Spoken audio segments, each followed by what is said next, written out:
Acidosis है तो उसको कंपनसेट अल्कलोसिस करेगा, अल्कलोसिस कंडीशन है तो उसको कंपनसेट एसिडोसिस करेगा।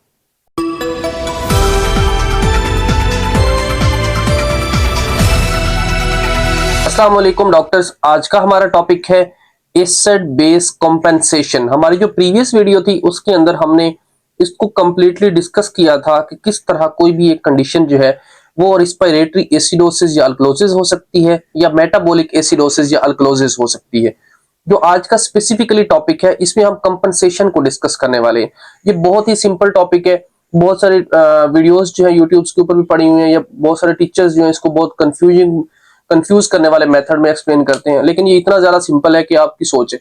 देखें हमें करना क्या है, हमें करना ये है कि एबीजीज जो है या फॉर एग्जांपल हमारे जो आर्टीरियल ब्लड गैसेस हैं उसके अंदर कहीं भी कोई भी चेंज होती है, या तो वो एसिडोसिस की तरफ जा रही होती है या वो अल्कलोसिस की तरफ जा रही होती है, तो हमने उसका सेकंड ऑप्शन देखना है कि उसको ठीक कैसे किया जाए। वो ठीक करने का मेथड ही तो कंपनसेशन है। ठीक है, हमने देखा फर्स्ट ऑफ ऑल जो प्रीवियस वीडियो थी उसके अंदर हमने कंप्लीटली डिटेल के अंदर क्या डिस्कस किया कि फॉर एग्जांपल सबसे पहले कोई भी क्वेश्चन आता है तो हमने देखनी होती है पीएच।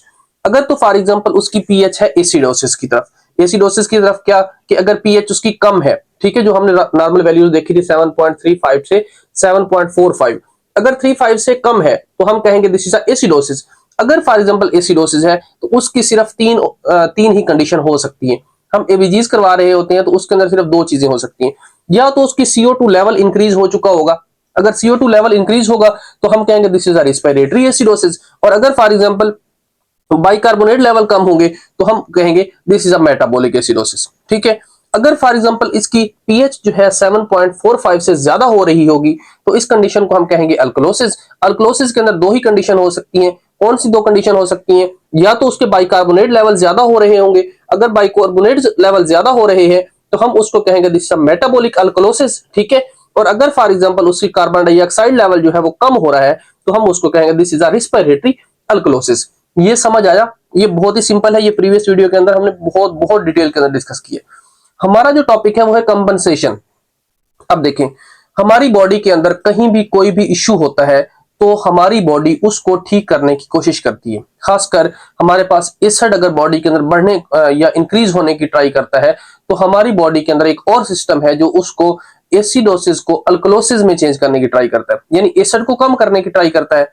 अगर फॉर एग्जांपल बॉडी के अंदर अल्कलोसिस ज्यादा हो रहा है, मतलब अल्कली ज्यादा हो रहा है, तो हमारी बॉडी जो है उसके अंदर एसिड इंक्रीज होना खुद ही खुद स्टार्ट हो जाता है ताकि वो अल्कली जो बढ़ रहा है उसको कम किया जा सके एसिड ज्यादा हो करके। ठीक है, होप सो समझ आई? नहीं, दोबारा देखिए, अगर फॉर एग्जांपल हमारी बॉडी के अंदर एसिड जो है वो इंक्रीज हो रहा है, ठीक है, अब एसिड अगर बढ़ रहा है तो हम क्या करेंगे, उसके अंदर अल्कली और डालेंगे। ठीक है, अल्कली डालने से क्या होगा, अल्कली डालने से एसिड और जो अल्कली है वो एक दूसरे के साथ मिक्स होंगे और वो जो उनकी नेचर है यानी एसिड जो बॉडी के अंदर इंक्रीज हो रहा था अल्कली से उसका इफेक्ट कैंसिल हो जाएगा।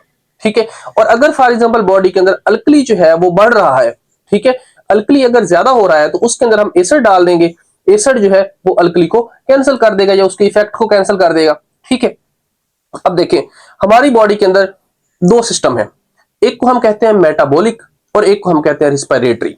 ठीक है, अभी रिस्पिरेटरी सिंपल वर्ड है, वो है लंग्स के रिलेटेड।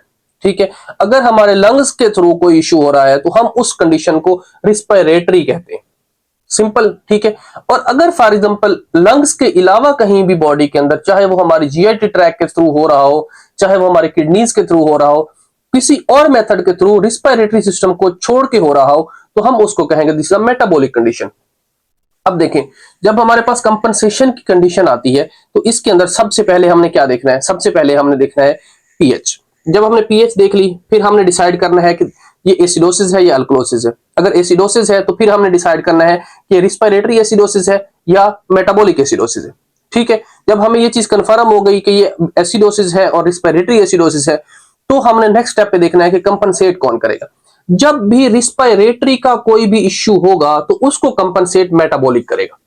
ठीक है, और अगर मेटाबॉलिक का कोई इश्यू होगा तो उसको कंपनसेट रिस्पिरेटरी करेगा।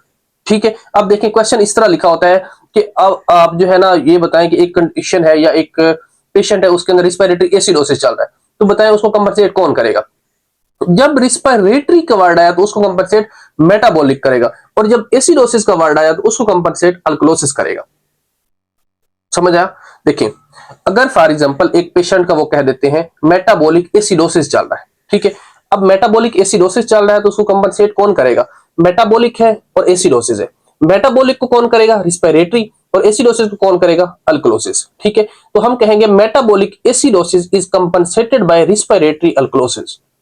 ये कोई मतलब बहुत बड़ी लॉजिक नहीं है, एक बहुत बड़ी साइंस नहीं है, बस ये है कि जो वर्ड आए उसको उल्टा कर देना है। एसिडोसिस आए तो उसको अल्कलोसिस कर देना है, रिस्पिरेटरी आए तो उसको मेटाबॉलिक कर देना है कंपनसेशन में। ठीक है, अब नेक्स्ट मूव करते हैं कि कंपनसेशन होती किस तरह है। देखिए, फॉर एग्जांपल हमारे पास एक पेशेंट आया, उसके अंदर हमने पीएच लेवल देखा, पीएच लेवल है उसका कम। ठीक है, जब उसका पीएच लेवल कम है तो हमने क्या सोचा कि अगर फॉर एग्जांपल एक बॉडी के अंदर पीएच लेवल जो है एक बॉडी का कम हो रहा है तो ये कंडीशन हमारे पास है एसिडोसिस। ठीक है, अब देख लिया हमारे पास एसिडोसिस का पता चल गया। फिर हमने नेक्स्ट स्टेप पे देखना है, ये हमारे पास है कौन सा? First step. सेकंड स्टेप पे हमने देखना है कि ये हमारे पास एसिडोसिस जो हो रहा है ये किसकी वजह से हो रहा है। या तो इसके अंदर CO2 लेवल ज्यादा हो रहा है, ठीक है, इस वजह से एसिडोसिस हो रहा है, या हमारे पास बाइकार्बोनेट के लेवल कम हो रहे हैं तो इस वजह से एसिडोसिस हो रहा है। ठीक है, हम इसको इस रूट से लेके चलते हैं कि CO2 जो है वो इंक्रीज हो रहा है। अगर CO2 का मसला है तो हम कहेंगे दिस इज अ रिस्पिरेटरी।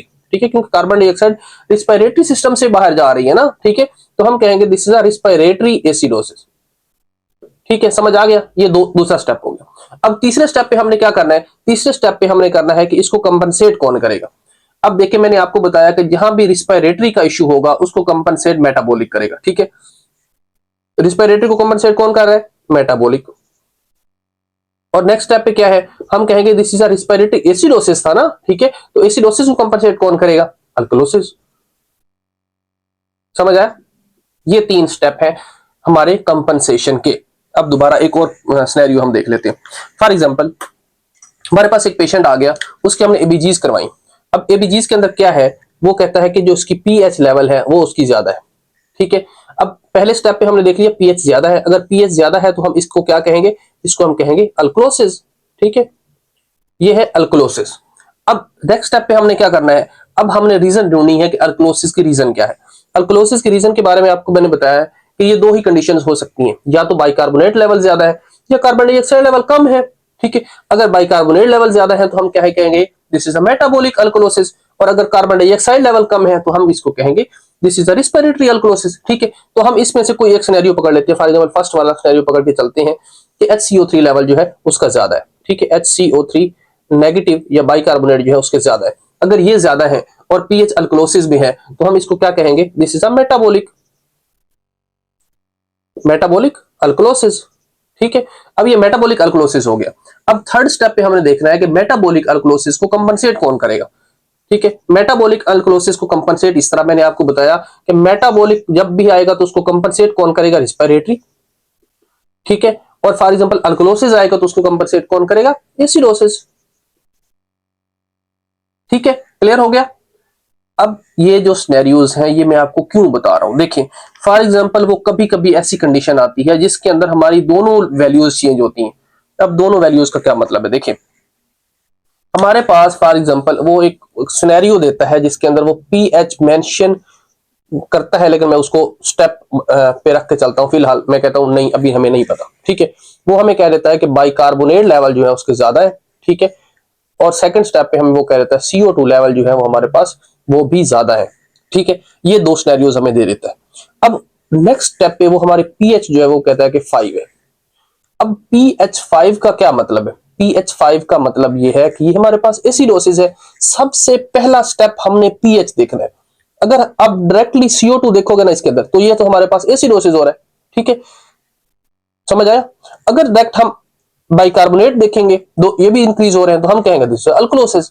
लेकिन सबसे पहले स्टेप पे आपने क्या देखना है? आपने देखनी है पीएच। अगर तो है पीएच एसिडोसिस में तो इन दोनों में से देखना है कि इन दोनों में कंडीशन में एसिडोसिस की कंडीशन कौन सी है। ठीक है, और अगर फॉर एग्जांपल जो हमारे पास पीएच है वो अल्कलोसिस में है तो आपने इन दोनों कंडीशन के अंदर देखनी है कि अल्कलोसिस की कंडीशन कौन सी है। समझ आया? आपने पीएच देख के उसके अकॉर्डिंगली इन दोनों में से डिसाइड करना है कि हमारी पीएच के अकॉर्डिंगली इन दोनों में से सूट कौन कर रहा है। अगर पीएच उसकी 5 है तो एसिडोसिस है। इन दोनों में से एसिडोसिस की कंडीशन कौन सी है? ये वाली ऑफ कोर्स, कि ये एसिडोसिस हो रहा है ना, ये तो अल्कलोसिस हो रहा है। ठीक है, अब पीएच हमने देख ली और ये हमने कह दिया acidosis. PH acidosis, sorry pH acidic nature में है और CO2 की वजह से हम इसको रिस्पिरेटरी कहेंगे, हम कहेंगे रिस्पिरेटरी एसिडोसिस। ठीक है, अब रिस्पिरेटरी एसिडोसिस को कंपनसेट कौन करेगा? रिस्पिरेटरी एसिडोसिस को ऑफ कोर्स रिस्पिरेटरी को मेटाबॉलिक करेगा और एसिडोसिस को अल्कलोसिस करेगा। अब ये मेटाबॉलिक अल्कलोसिस, ये कंडीशन जो है ये वाली अगर बाइकार्बोनेट बॉडी में ज्यादा हो रहे हो तो हम इस कंडीशन को क्या कहते हैं? इस कंडीशन को हम कहते हैं अल्कलोसिस। ठीक है, तो ये हमारे पास कौन सी है? मेटाबॉलिक अल्कलोसिस इसको कंपनसेट कर रही है। अब आपने कोई भी एबीजीज पकड़नी है, जो आपका काम है वो आपने इस तरह करना है कि उन एबीजीज को पकड़ना है, उसके अंदर ये 3 स्टेप आपने फॉलो करने हैं। कौन से? कोई भी एक एबीजीज आपने पकड़ के उसके अंदर सबसे पहले उसको पीएच देखनी है। अगर तो एसिडोसिस है तो भी आपने देख लेना है, अल्कलोसिस है तो भी आपने देख लेना है। उसके बाद आपने एसिडोसिस या अल्कलोसिस की रीजन ढूंढनी है। आप रीजन ढूंढेंगे, आपको पता चलेगा कि या तो मेटाबॉलिक रीजन है या रिस्पिरेटरी रीजन है। अब रिस्पिरेटरी है तो उसको कंपनसेट मेटाबॉलिक करेगा, और अगर मेटाबॉलिक है तो उसको कंपनसेट रिस्पिरेटरी करेगा। ठीक है, और अगर फॉर एग्जांपल एसिडोसिस है तो उसको कंपनसेट अल्कलोसिस करेगा, अल्कलोसिस कंडीशन है तो उसको कंपनसेट एसिडोसिस करेगा। ठीक है, तो ये एक सिंपल सा मेथड है। मैं मतलब इतना ज्यादा एक्सप्लेन कर रहा हूं वन टू ऑल, लेकिन ये इतनी सिंपल सिंपल सी चीज है। देखें, फिर बता रहा हूं कि रिस्पिरेटरी को कंपनसेट मेटाबॉलिक करेगा और मेटाबॉलिक को अल्कलोसिस करेगा। ठीक है, रिस्पिरेटरी क्या हो सकता है हमारे पास CO2 की वजह से, मेटाबॉलिक क्या हो सकता है HCO3 की वजह से, एसिडोसिस जो हमारे पास पीएच कम होती है, अल्कलोसिस हमारे पास पीएच ज्यादा होती है। अब यहाँ पे एक इंपॉर्टेंट क्वेश्चन जो कि बार बार एग्जाम में पूछा जाता है वो मैं आपको एक्सप्लेन कर दूं। देखिए, हमारे पास अगर वो कहता है कि एक पेशेंट है जिसको डायरिया हो रहा है, ठीक है, अब डायरिया के अंदर ये कंडीशन होती है कि डायरिया में हमारी बॉडी से बहुत ज्यादा HCO3 नेगेटिव जो है ये बॉडी से निकल जाता है। अगर किसी बंदे को डायरिया हो रहा है तो HCO3 बॉडी से ज्यादा निकल रहा है। अब HCO3 बॉडी से ज्यादा निकल रहा है तो इस कंडीशन को हम क्या कहेंगे? अब बॉडी से HCO3 ज्यादा निकल गया तो हमारे पास HCO3 की लेवल कम हो गया। जब HCO3 लेवल कम हो गया तो हम इसको क्या कहेंगे? एसिडोसिस। ठीक है, अब एसिडोसिस हो रहा है और डायरिया की वजह से हो रहा है तो हम इसको क्या कहेंगे? मेटाबॉलिक रीजन, क्योंकि रिस्पिरेटरी चीज तो नहीं है ना। ठीक है, रिस्पिरेटरी थिंग नहीं है तो हम इसको कहेंगे this is a metabolic acidosis. और अगर फॉर एग्जांपल किसी बंदे को वोमिट हो रही है, ठीक है, अब वोमिट के अंदर आपको पता है कि हमारी जो स्टमक है उसके अंदर बहुत सारा H+ पड़ा होता है। H+ क्या है? एसिड। जब बॉडी से वोमिट के थ्रू एसिड बॉडी से बाहर निकल जाता है तो उसके बाद क्या हमारे बॉडी के अंदर हो जाता है? एसिड का लेवल कम हो जाता है। जब एसिड का लेवल कम होगा तो हम उस कंडीशन को क्या कहेंगे? एसिड का लेवल कम होने की वजह से हो जाएगा अल्कलोसिस। ठीक है, तो ये हमारे पास क्या होगा? Metabolic alkalosis. ठीक है, ये इंपॉर्टेंट क्वेश्चन है कि हमारे पास वो पूछता है कि डायरिया हो रहा है एक पेशेंट को, उसके अंदर आपको कौन सी कंडीशन मिलेगी? तो हमने कहना है कि इसके अंदर हमें क्या मिलेगा? Metabolic acidosis. ठीक है, और अगर फॉर एग्जांपल वो कहता है कि एक पेशेंट को वोमिट हो रहा है तो उसके अंदर कौन सी कंडीशन मिलेगी? तो हमने कहना है मेटाबॉलिक अल्कलोसिस। ठीक है, ये 2 सिंपल से क्वेश्चन है, ये होप सो कि आपको याद रहेंगे। इसके अलावा कोई बहुत ज्यादा स्पेसिफिक चीज नहीं पूछी जाती, बस ये एक्सेप्शन में पूछी जाती हैं चीजें, और बाकी तो सिंपल की सिंपल है जो कि आपको ऑलरेडी मैंने एक्सप्लेन कर दी है। यहां तक अगर कोई भी पॉइंट क्लियर नहीं हुआ तो आप कमेंट बॉक्स में पुट कीजिएगा। मैं इंशाल्लाह ट्राई करूंगा कि एज सून एज पॉसिबल आपको वन टू वन डिटेल में डिस्कस करके वीडियो बना के या जैसे भी एक्सप्लेन हो सके मैं आपको कर दूं। ठीक है, फिलहाल के लिए इतना ही। Thank you so much doctors. अल्लाह हाफिज।